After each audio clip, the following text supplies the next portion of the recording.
Hi, and welcome. Thank you for tuning in to episode 7 of our conversations today with Mercredan. My name's Delane Jones. I'm his wife and part of the Mercredan team. Francis, a deep trance medium for consciousness we call Mercredan, is in the background at the moment, getting himself ready into a meditative state so he can bring through Mercredan to talk with us today.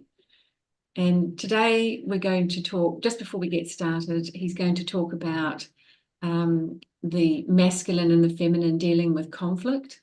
And we're going to be covering whether you're in a relationship or not. But those who are interested who have yet to find their significant special person. So today we just want to remind you that we're currently meeting each week. And that's on Mondays and Fridays, New Zealand time. You can click on any upcoming YouTube lives to see how this translates to your time zone. During the live stream, feel free to comment or ask any questions. There might be a slight delay, so I may not see your questions or comments that they post straight away. But if we don't get to your question, we will add it to our list for future sessions. And finally, please like this video if you enjoy it and click subscribe if you haven't already. This not only helps us with our YouTube algorithms, but signals to us to keep providing this content. And now we're going to go across to Francis now and see what Mercredan has to say to us today. Over to you, Francis.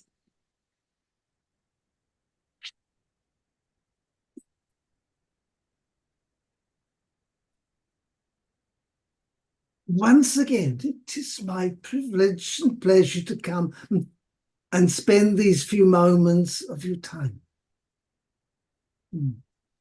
Everything emerges from the divine wholeness.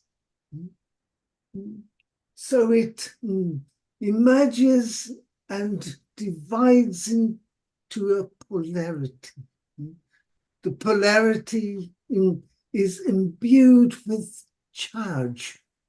That is, it is given an energetic dispersal, which creates the third law of magnetism, those things that attract. And the fourth law is the law of distinction, of definitions. So the physical world emerges from the definitions applied to it. A definition brings from the background into the foreground, into focus, into a separation from the rest. And every definition is given, shall we say, emotional content by experience with it. Enough for us to begin a conversation. Thank you, Mercredan. What we'd like to know is, what is the difference between the masculine and the feminine? Like everything, there is opposites and charge. In order to create something, there has to be a difference from the rest. Shall we say then, the masculine is designed to take a role, and the feminine is designed to accept a role. That is, then there is, shall we say, a dynamic between giving and receiving. But when one applies such a thing, it is imbued with experiential qualities of emotional discharge. So one thing is seen to be desirable, and the other is seen to be undesirable or rejectable, resistance and attraction. So we begin to layer in. Very often one wishes to make judgments on things and events as if they are isolated from the whole. But everything is imbued with the whole nature of all things. So shall we say then the primary difference between masculine and feminine is the difference between, shall we say, the active and the receptive. Because one often wants to say positive and negative, which is not a problem, except that it is imbued with like and dislike. So shall we say the positive then is seen as being welcomed and better, and the other negative is somehow to be dismissed. And so on it goes, and so the eventual conflicts arise, not because there is a conflict between positive and negative, they are always attracting, but there is a charge within the emotional framework that has been laid upon these distinctions.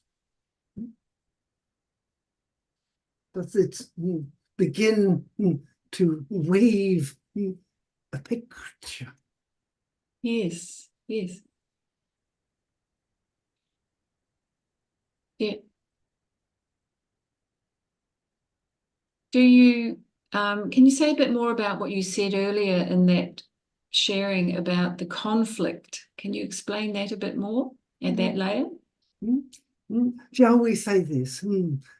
As soon as there is a desire and a resistance, there is conflict. One does not want to have that which one is resisting.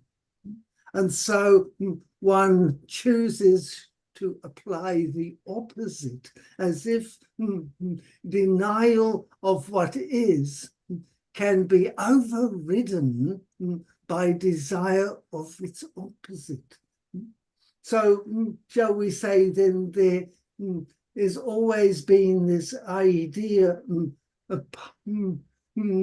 about, shall we say, upper and lower, who is on top and who is on the bottom, which is better and which is less. And so it is then seen that the strength of one and therefore the weakness of the other. So shall we say then everything is being defined by emotional disregard, because, shall we say, conflict comes from the lack of respect, not of the other, but of divinity itself. So the very nature of defining things in terms of good and evil bring about the separation from, shall we say, God and creation. conflicts that appear are not fundamental to the creation. They are, shall we say, learned by experience. In other words, this is reward and punishment. If you agree with this one, then you are rewarded. If you don't agree, you are punished.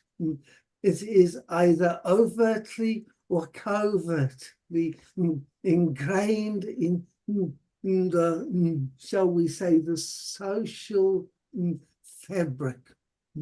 And at this point in history, humanity is attempting to break away from its social conditioning. The challenge then is not to throw out the divine with the rest of the conditions. Right, thank you. So, what would a harmonious relationship look like?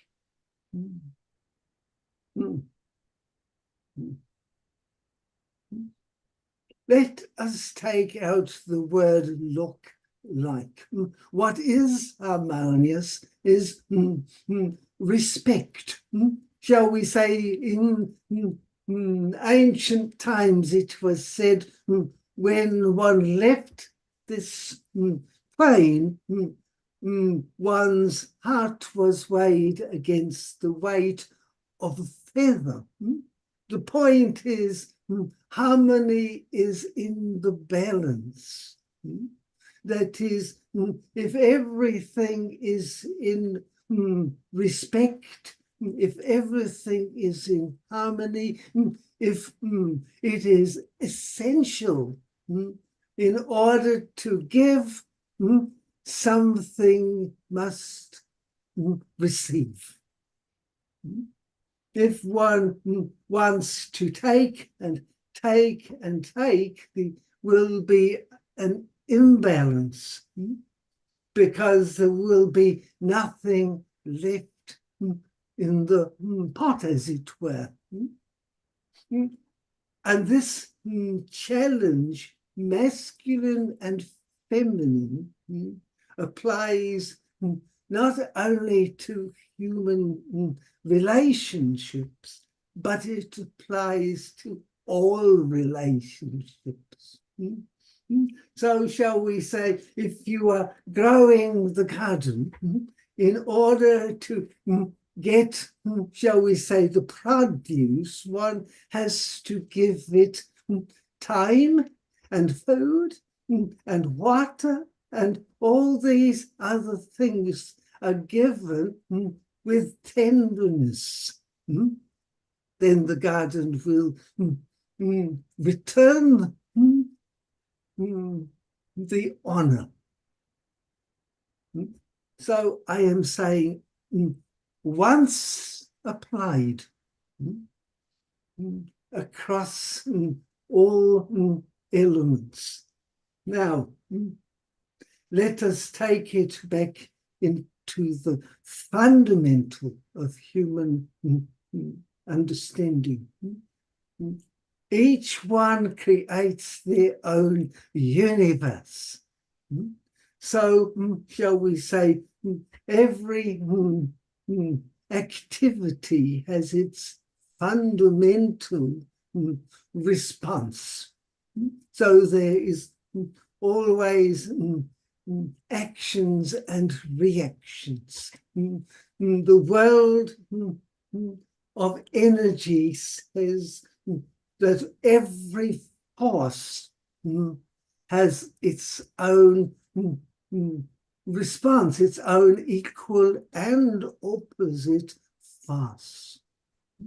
Human relationships are beneficial when the energetic input is in balance. And that is a choice for each individual.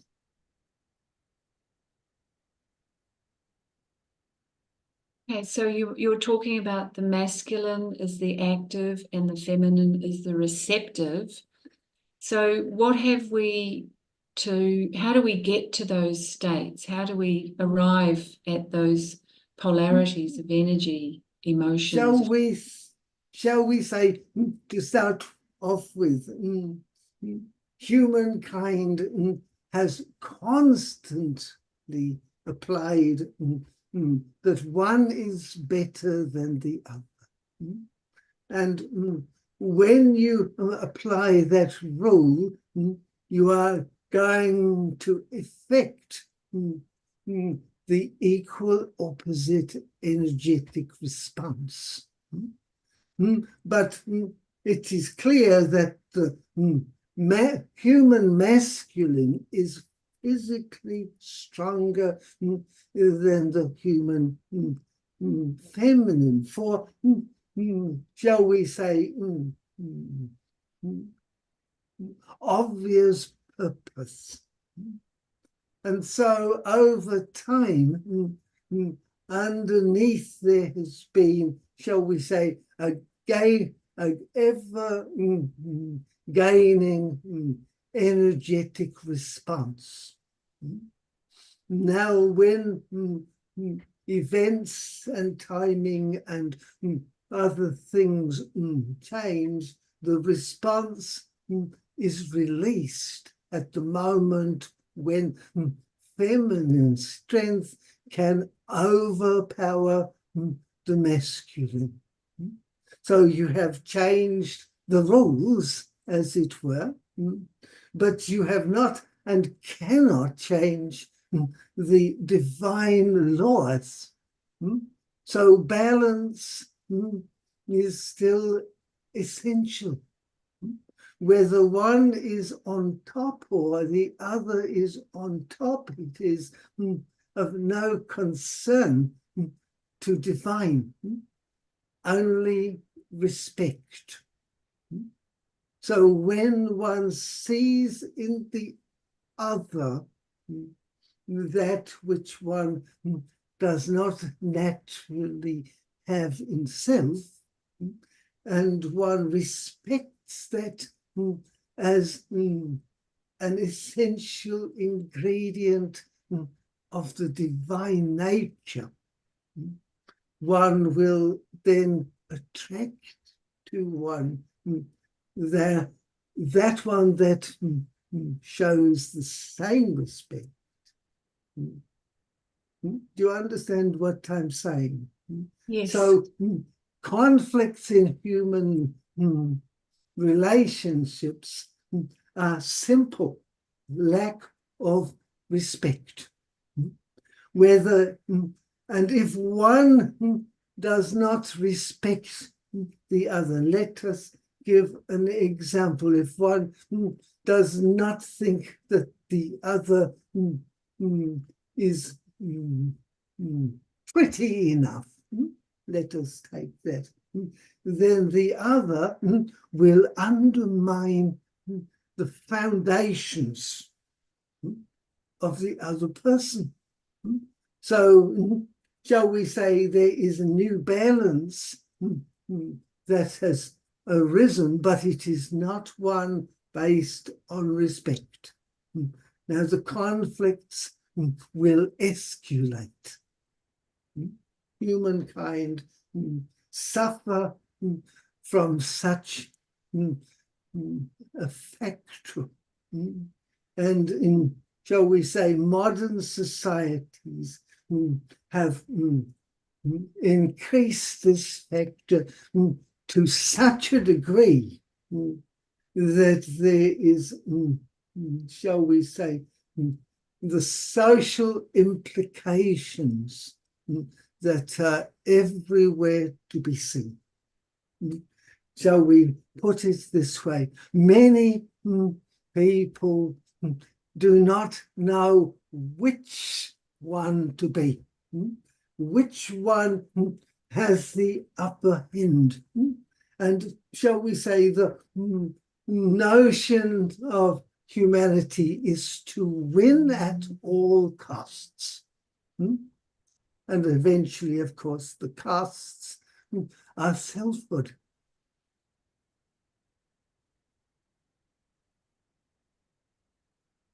Right. I understand when truth is spoken, often there are many toes that are trodden on. Nobody really wants to hear the truth if it applies to them.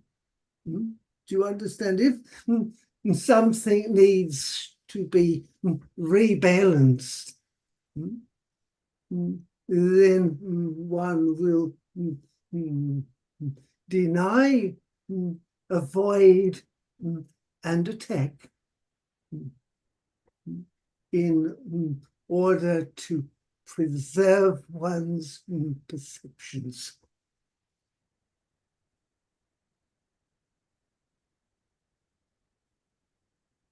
Okay, thank you, Mercredan.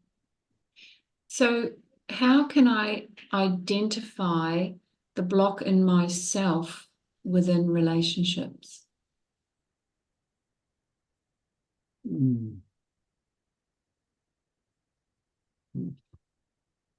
It would seem hard, and yet in essence it is truly simple. Because if one delves into oneself, that is, if one drops all the ideas that one is holding, one could consider, what do I think about man, shall we say, and drop it. What do I think about woman, and drop it. Then one goes into oneself. What is it I am drawn towards?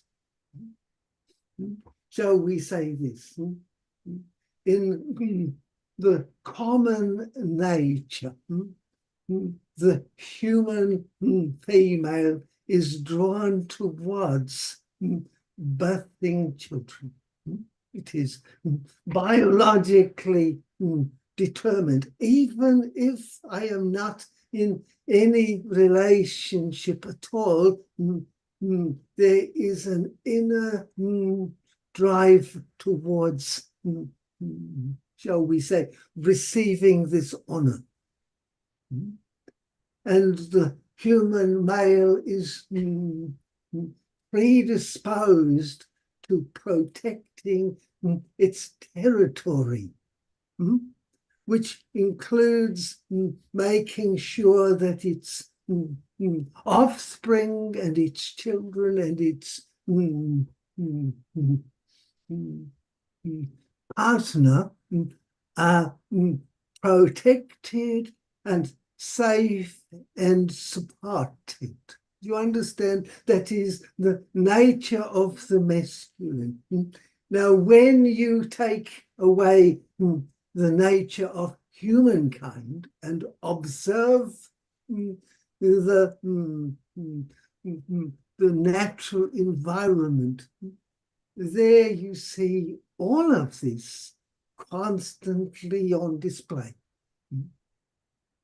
And then you come into human societies, and it is totally disturbed, because everything is up for sale, including humankind.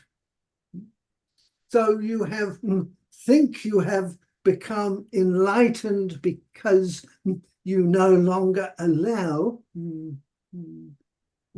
slavery of others. Now you approach it in a different way, by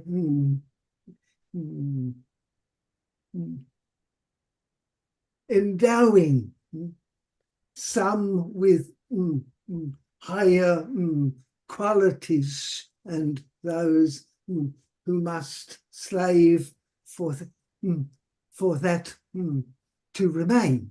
You understand, slavery has continued because humankind consider power and strength and shall we say the masculine qualities above those that are feminine. Now the female must join in, shall we say, the rampage. Do you understand? This is all embodied in human nature. The result, of course, is humanity is constantly in conflict with itself. And there are less and less happiness and contentment and balance and respect. Right. So, shall we say, the relationship of man and woman is the fundamental cause of the challenges that are faced upon the planet. In other words, the final lessons, the final tests are being played out on the time frame of humanity. So, as I have pointed out, a new species has arisen, but the new species does not interact or have the same emotional responses. They are not predisposed to listening to the old, outdated emotional charges of the past. Shall we say, everything is looking up. Hope is available.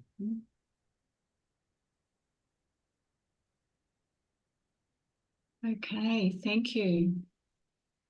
So how can we support this balance to occur?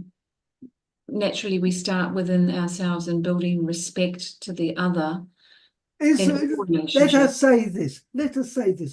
If you look to what is good in the other, what you appreciate in the other, what you appreciate in yourself, what is to be appreciated, then you begin to see humanity attempting to come back into balance. Right. And the more you can validate, respect and validation. You understand what I'm saying? And as soon as you respect and validate yourself, the very vision you have of yourself begins to take shape and form, and life begins to come into a place where you are content. Desire falls away, and with it, resistance to experience. This is the fundamental truth. Experience happens and moves on. What you make of the experience hangs about in your mind as long as you capture it.